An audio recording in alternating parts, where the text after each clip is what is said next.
One of the simplest practical applications of linked lists is in the building of stacks. In general terms, a stack is a type of LIFO structure where LIFO stands for last in, first out. In other words, the last element added is the first to be removed. This is how we set up the linked list. First, we declare a head pointer and a tail pointer. They are both pointers to struct LL node. Now, we call init LL node to create a new LL node and make head point to it. This is the head node, which has a null character in it. Then, we call init LL node again and make tail point to this new node. This is the tail node, which also has a null character in it. Now, make head arrow next point to where tail is pointing to, which is this tail node. The initial list is now set up. Push. We declare a temp pointer, which will be the pointer to the new node. Suppose the user now types a C. This is passed to val.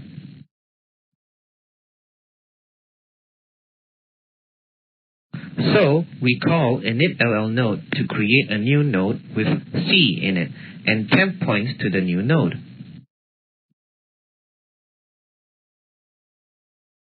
Then, we make temp arrow next point to where head arrow next is pointing to.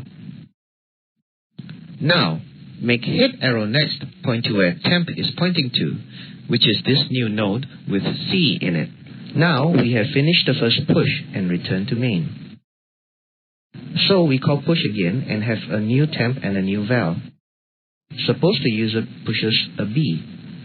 The B is now passed to val.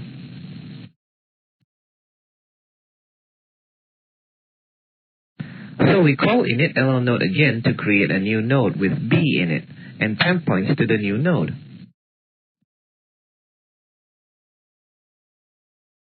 Then we make temp arrow next point to where head arrow next is pointing to. Now make head arrow next point to the same place as temp, which is this new node with B in it. We have now completed the push and can return to main. Pop. We declare a temp pointer and a car pointer, where the temp pointer will be the pointer to the popped node, and the car pointer will be copied from the head pointer. Val will store the popped value. The first node to be popped will be the one with B in it, because that was the last thing to be pushed into the stack. We need to store the popped value because we will still need to return it after the node has been freed. So, we follow car arrow next arrow key and put that value into val. We point temp at car arrow next so that we can find him to free him later. We want to make the head node skip the old first value, so we make car arrow next point to car arrow next arrow next. So now, you can see we have skipped the original first node on the list with the B in it. Because of this, we can now safely free that first node, which is pointed to by temp. Free!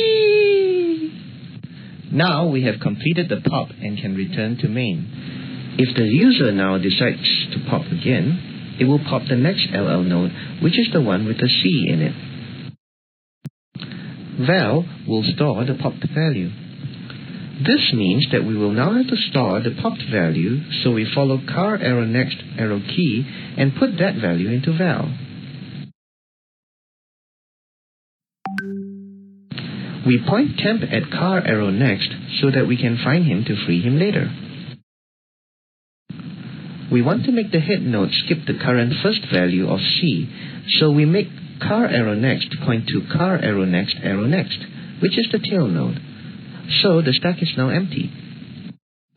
Because of this, we can now safely free that first node, which is pointed to by temp. Free! Now we have completed the pop and can return to main.